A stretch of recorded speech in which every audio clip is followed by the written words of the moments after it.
오늘 본문의 말씀은 아도니아가 다시 한번 밧세바를 찾아가서 자신의 마음에 있는 어떠한 소원들을 좀 부탁하는 내용입니다. 그것으로 인해서 결국 아도니아는 죽임을 당하게 됩니다.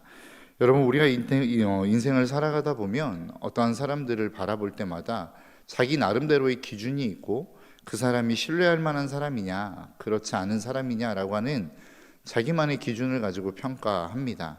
그러나 보통 사람들이 어떠한 사람들을 평가할 때 이 사람이 정말로 신뢰할 만한 사람인지 그렇지 않은 사람인지를 평가할 때는 보통 몇 가지 보는 것들이 있는 것 같습니다. 첫 번째는 그 사람이 정말로 지혜로운 사람이냐라고 하는 것이죠. 그 마음에 품은 것이 자기가 정말로 원하는 소원이 있다 할지라도 그 소원을 이야기할 수 있는 상황이냐 그렇지 않은 상황이냐를 분별할 줄 아는 것들을 좀 보는 것 같습니다. 그래서 보통 그런 가장 흔한 예로 장례식장에 가서 막 즐겁게 떠들고 이런 사람들을 보면 좀 이렇게 눈치가 없다 이런 이야기들을 하지 않습니까? 그러니까 때와 상황들을 좀 구분할 줄 아는 지혜가 우리 가운데 필요하다라는 것이죠. 그런데 그것들을 구분하지 못하면, 내가 해야 될 말과 해야 되지 말아야 될 말들을 구분하지 못하면 그 사람은 신뢰하기가 좀 어렵습니다. 또 한 가지는 무엇이냐면 말과 행동이 다를 때입니다. 보통 우리가 이야기하죠. 하나님을 사랑합니다 라고 이야기하는데 맨날 주일 예배는 지키지 않고 놀러 다닙니다. 이러면 말은 하나님은 사랑한다고 이야기하는데 결국 보여지는 행동은 전혀 하나님을 사랑하지 않는 모습들이 있기 때문에 그 사람을 신뢰하지는 못하는 것 같습니다. 그런데 더 나아가 말도 그렇고 행동도 그렇고 잘 지키는 사람이 있습니다. 그런데 그가 정말로 가고자 하는 목적과 방향, 그 마음의 진심이 다른 사람들이 있습니다. 그러니까 하나님을 사랑한다고 이야기하고 하나님을 위해서 열심히 봉사도 합니다. 예배도 드립니다. 그런데 그 모든 봉사, 그렇게 모든 예배를 잘 지킴이 결국 자기를 드러내기 위한 사람들이 있죠. 사실 우리는 진심을 잘 깊이 바라보지 못하기 때문에 이 부분에 대해서 신뢰할 만하냐, 신뢰하지 않을 만하냐라고 하는 것들은 구분하기 어렵습니다. 그런데 보통 연세 드신 분들은 그것들이 보이지 않습니까? 야, 말은 저렇게 하는데 마음속에는 다른 게 있는 것 같아. 이게 보이시는 분들이 있다는 거예요. 그러니까 보통 열심히 일을 하고 말도 그렇게 하는데 사실 목적이 다른 곳에 있으면 그 사람은 신뢰할 만하다라고 이야기하지 않는다라고 하는 것이죠. 오늘 본문에 등장하고 있는 아도니아가 그런 것 같습니다. 밧세바를 찾아왔습니다. 밧세바를 지금 찾아온 이유를 뭐라고 이야기합니까? 내가 이 나라 안에 있는 어떠한 평안을 구하기 위해서 내가 당신에게 찾아왔습니다. 그리고 난 다음에 지금 구하고 있는 게 무엇입니까? 나에게 아비삭을 아내로 주어 내 아내로 삼게 해주십시오 라고 하는 이야기 아닙니까? 여러분, 아비삭은 이미 전적이 있습니다. 무슨 전적이죠? 다윗이 죽기 전에 본인을 왕으로 세우지도 않았는데 기병과 또 요압과 아비아달과 여러 사람들을 모아서 자신이 왕이 된 것처럼 이미 행했던 전적이 있다는 거예요. 그런데 솔로몬이 그것을 그냥 덮어두고 넘어갔단 말이죠. 그러면 좀 어떻게 해야 되나요? 좀 이렇게 마음에 좀 자제하고 자신이 하고 싶은 일들이 있어도 그것들을 좀 자제하며 살아가야 되지 않겠습니까? 근데 아비삭은 자신의 안에 있는 마음을 그냥 고스란히 다 드러내버립니다. 15절 말씀입니다. 이르시되 당신도 아시는 바이거니와 이 왕위는 내 것이었고, 여러분 이미 자기 지나간 이야기 아닙니까? 그것으로 말미암아 큰 사건이 있었고 그것을 문제 삼지 않은 솔로몬으로 인하여 덮어 넘어가는 사건이었죠. 그런데 그것을 또 꺼내는 거죠. 그 이야기를 또 한 겁니다. 그리고 난 다음에 그 다음에 뭐라고 이야기하나요? 온 이스라엘은 다 얼굴을 내게로 향하여 왕으로 삼으려 하였는데 그 왕권이 돌아가 내 아우의 것이 되었으면 여호와께로 말미암음이니이다 라고 이야기합니다. 그리고 난 다음에 진짜 자신의 본색을 드러내죠. 자기가 갖고 있는 마음의 진심을 이야기합니다.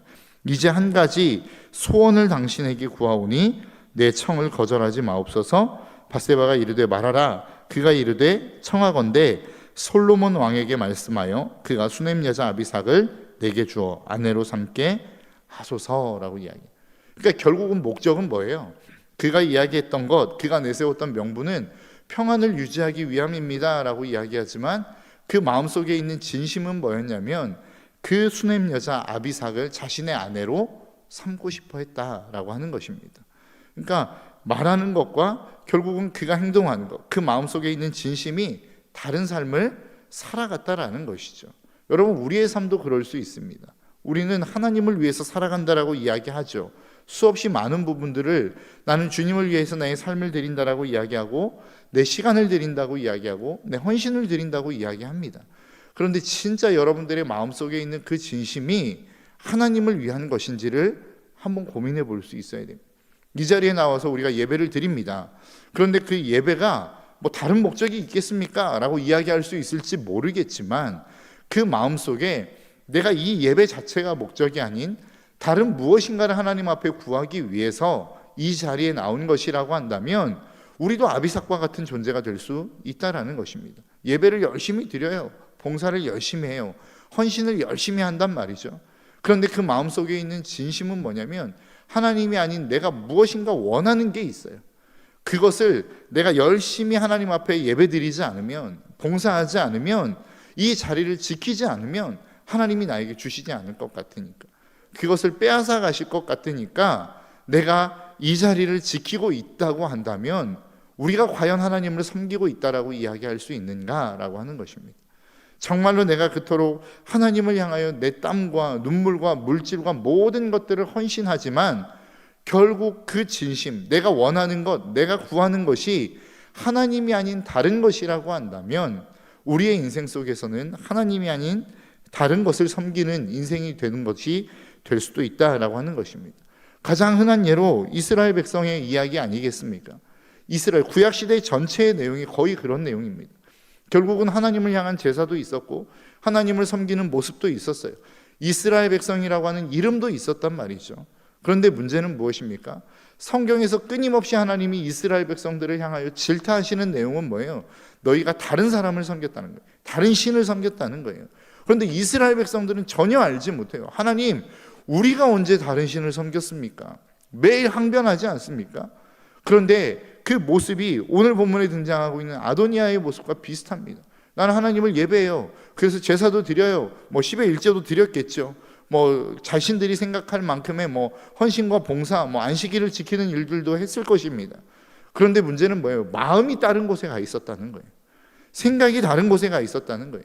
그들의 진심, 정말로 그들이 원했던 것, 그들이 좋아했던 것은 하나님이 아닌 다른 곳으로 그들의 마음이 향하고 있었다는 것입니다. 여러분, 우리의 삶이 그렇습니다. 정말로 하나님은 우리의 인생에 마음을 보시는 분이죠. 그래서 하나님은 우리의 마음과 뜻을 감찰하신다라고 이야기하지 않습니까? 누군가가 나에게 정말로 잘해요.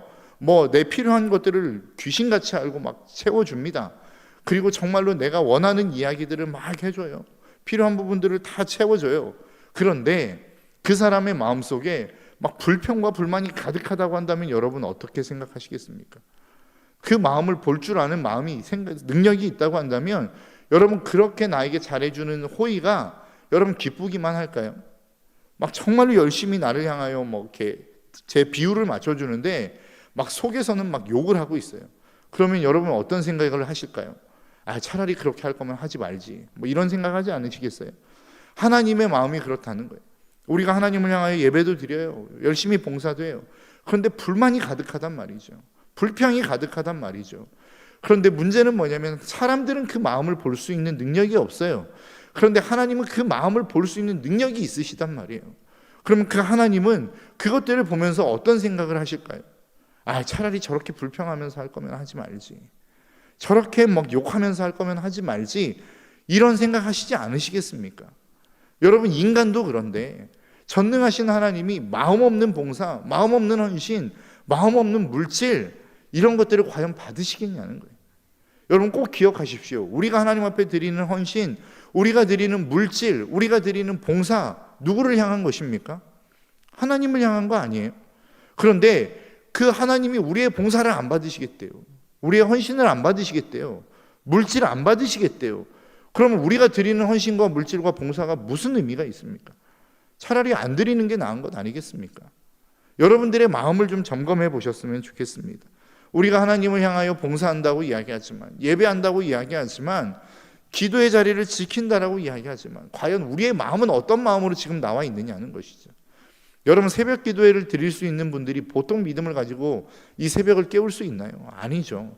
이 자리에 계신 분들은 정말로 하나님을 향한 경험, 하나님을 향한 소망, 그 하나님을 사랑하는 마음이 없이는 저는 이 자리는 지키기 어렵다고 생각합니다. 그런데 날마다 우리가 이렇게 지키는 이 자리가 혹시나 습관이 되지는 않았는지를 좀 한번 생각해 보셨으면 좋겠어요. 혹시나 정말로 내가 원하는 다른 것이 있는데 이 자리를 지키지 않으면 하나님이 이것을 주시지 않을 것 같으니까 억지로 불평하는 마음으로, 원망하는 마음으로 이 자리를 지키고 있지는 않은지 우리 스스로를 좀 한번 점검해 보셨으면 좋겠습니다. 그래서 그 마음을 잃어버렸다면, 하나님을 향한 사랑과 그 하나님을 향한 열정과 그 하나님을 향한 소망을 잃어버린 마음으로 그냥 이 자리에 나와 앉아 있다고 한다면 여러분들의 마음을 다시 한번 점검해 보실 수 있는 저와 여러분들의 삶이 되시기를 주님의 이름으로 축복합니다. 또 한 가지, 여러분 솔로몬을 좀 한번 생각해 봤으면 좋겠습니다. 이 아도니아의 청을 듣고 밧세바가 솔로몬을 향하여 갑니다. 그리고 그 솔로몬에게 아도니아가 가지고 있었던 부탁을 고스란히 전해주죠.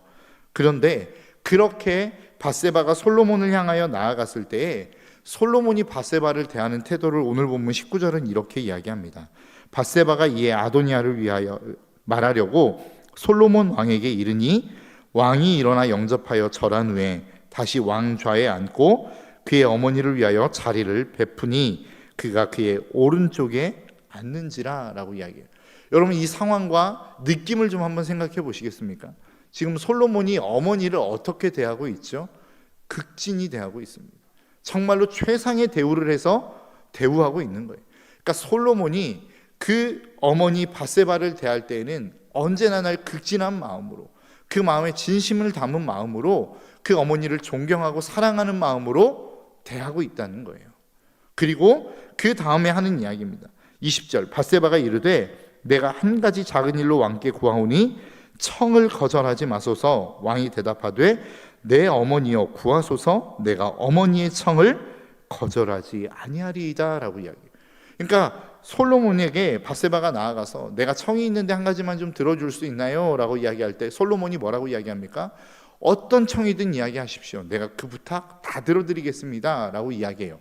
그런데 부탁을 하자마자 오늘 보면 22절에 완전히 다른 태도를 보입니다. 솔로몬 왕이 그의 어머니에게 대답하여 이르되 어찌하여 아도니아를 위하여 수냄 여자 아비삭을 구하시나이까? 그는 나의 형이오니 그를 위하여 왕권도 구하옵소서. 그뿐 아니라 제사장 아비아달과 수르야의 아들 요압을 위하여도 구하옵소서 하고, 그러니까 앞에 나와 있는 19절과 20절에 어머니를 대하는 태도와 오늘 본문 22절에서 23절 그리고 거기에서 대하는 그 솔로몬의 태도는 완전 다른 내용입니다. 왜 그럴까요? 솔로몬이 봐도 이 이야기는 말도 안 되는 이야기거든요. 아버지의 첩으로 거의 후궁과 같이 선택되어서 아버지를 섬겼던 아비삭을 달라라고 요구하는 그 아도니아의 이야기가 솔로몬이 봐도 말이 안 되는 거거든요. 그러니까 이것은 아무리 어머니, 거절하기 힘든 어머니의 청이라 할지라도 단호하게 거절하고 있다는 것이죠. 여러분, 우리가 그리스도인으로 살아갈 때에 분명한 태도가 필요한 태도인 것 같습니다. 많은 사람들이 그리스도인으로 살아가며 무슨 생각을 하냐면 다른 사람이 나에게 부탁을 하면 그 부탁을 거부하면 안 된다라고 하는 이상한 생각을 가지고 있는 것 같습니다. 왜냐하면 보통 우리가 많이 이야기하고 그것과 연관지어 생각하는 게 무엇입니까? 다른 사람이 오리를 가자고 하면 십리를 가라, 겉옷을 달라고 하면 속옷까지도 벗어줘라, 이런 이야기 하지 않습니까? 그러면서 다른 사람이 우리에게 무엇인가 부당한 부탁을 한다 할지라도 그것을 반드시 들어줘야 될 것 같은 느낌이 우리 가운데 있다는 거예요. 그러니까 내가 그리스도인인 것을 드러내고 싶어 하지 않아요. 왜냐하면 그리스도인인 것을 드러내면 그 사람이 나에게 부당한 부탁을 해도 내가 들어줘야 되는 것 같은 느낌이 들기 때문에 그렇습니다. 그런데 여러분 꼭 기억하십시오. 하나님은 우리가 이 땅을 살아가며 사랑을 행하는 자로 살아가기를 원하십니다. 우리가 보통 그렇게 모든 사람이 요구하는 것들, 내가 정말로 막 바보처럼 되어서 그 사람이 이야기하는 모든 부탁을 다 들어주는 것, 이것을 세상의 표현으로 이야기하자면 죄송합니다, 호구라고 이야기합니다. 그러니까 세상이 우리 그리스도인들을 바라볼 때 호구처럼 바라보는 경우들이 참 많다는 거예요. 근데 하나님이 우리를 바라보시면서 우리를 호구처럼 이 땅 가운데 살게 하려고 우리를 그리스도인으로 부르신 게 아니란 말이죠. 그냥 많은 것들, 말도 안 되는 부탁들, 그것들을 이야기할 때에도 우리가 들어줘야 되는 존재로 하나님이 저와 여러분들을 부르신 게 아니란 걸 기억하셔야 된단 말이에요. 여러분, 청년들이 고민하면서 저에게 이렇게 셀 모임에서 나누는 보고서들이 이렇게 올라오는 것들을 보면 그런 보고들이 가끔 있습니다. 상사들이 말도 안 되는 부탁, 자기 일인데 자꾸 자기에게 부탁한다는 거예요. 자기 일인데 자꾸 나에게 떠넘긴다는 거예요. 근데 내가 그리스도인인 것도 안다는 거예요, 그 사람이. 그러니까 더 그렇게 부탁한다는 거예요. 그리고 그것을 알고 있으니까 내가 그것을 거부하는 것도 쉽지 않다는 거예요. 여러분, 어떻게 이야기하시겠습니까? 이런 문제, 이러한 고민 속에서 여러분들에게 누군가가 그러한 고민을 해온다면, 그러한 마음의 고민들을 상담해 온다면 여러분들은 뭐라고 이야기하시겠어요? 저는 그러한 청년들에게 반드시 그렇게 이야기합니다. 안 되는 건 안 된다고 이야기해라. 네 일이 아닌 것은 네 일이 아니라고 이야기해라. 당신이 해야 될 일은 당신이 해야 된다고 이야기해라 라고 이야기합니다. 왜 그럴까요? 그리스도인에게 있어서 사랑이라고 하는 건 뭐예요? 그냥 그 사람이 이야기하는 모든 것을 무조건적으로 수용하는 게 사랑인가요? 아니죠. 그 사람을 옳은 길로 인도하는 게 사랑입니다. 모든 것을 무조건적으로 수용하는 게 사랑이라고 한다면, 하나님이 우리에게 말씀하시는 사랑이 그러한 사랑이라고 한다면 하나님도 우리가 기도하는 모든 기도에 응답하셔야죠. 그것이 옳든 그르든 하나님이 우리의 모든 기도에 응답하셔야 되는 것 아닙니까? 그런데 하나님은 그렇게 하시지 않아요. 왜요? 하나님에게는 반드시 옳고 그름의 기준이 있기 때문에 그렇습니다. 그래서 옳은 것은 응답하시되 그른 것은 하나님도 응답하시지 않는다는 거예요. 하나님이 우리의 삶 가운데 요구하시는 게 그런 삶이라는 것입니다. 그 사람을 위해서도, 그 사람이 자꾸만 그 자신의 일들을 나에게 떠넘기는 것은 도덕적으로도, 그리고 윤리적으로도, 그리고 그 회사 안에 있는 어떤 규범적인 것으로 봐도 그것은 옳지 않는 것 아닙니까? 그런데 그것을 내가 받아들여준다는 건 뭐예요? 그 사람의 잘못을 내가 묵인하고 넘어간다는 것을 이야기하는 것 아니겠습니까? 그리스도인들에게 있어서는 분명한 하나님의 기준이 필요합니다. 옳고 그름의 기준이 필요하다는 거예요. 그것이 거부하기 힘든 기준이라 할지라도, 부탁이라 할지라도 그것이 하나님의 기준에 의해서 옳지 않은 것이라고 한다면 거절할 수 있는 용기가 우리에게는 필요하다라는 것입니다. 오늘 솔로몬이 그런 것 아니겠습니까? 솔로몬의 지혜는 뭐예요? 솔로몬이 지혜가 있다라는 것은 무엇입니까? 그의 인생 가운데 정말로 거절할 수 없는 한 사람, 어머니가 그 청을 해왔어요. 그럼에도 불구하고 솔로몬은 옳고 그름을 따져 그것이 아니라고 생각했을 때는 그것을 단호하게 거절할 수 있는 용기가 그에게는 있었다라는 것입니다. 여러분, 꼭 기억하십시오. 그리스도인은 이 땅 가운데 호구로 살아가는 사람들이 아닙니다. 하나님 앞에 믿음을 지키는 사람이지만, 그 하나님의 사랑을 지키며 살아가는 사람이지만, 모든 부조리까지도 그것들을 수용해내며 살아가는 사람이 그리스도인이 아니라는 거예요.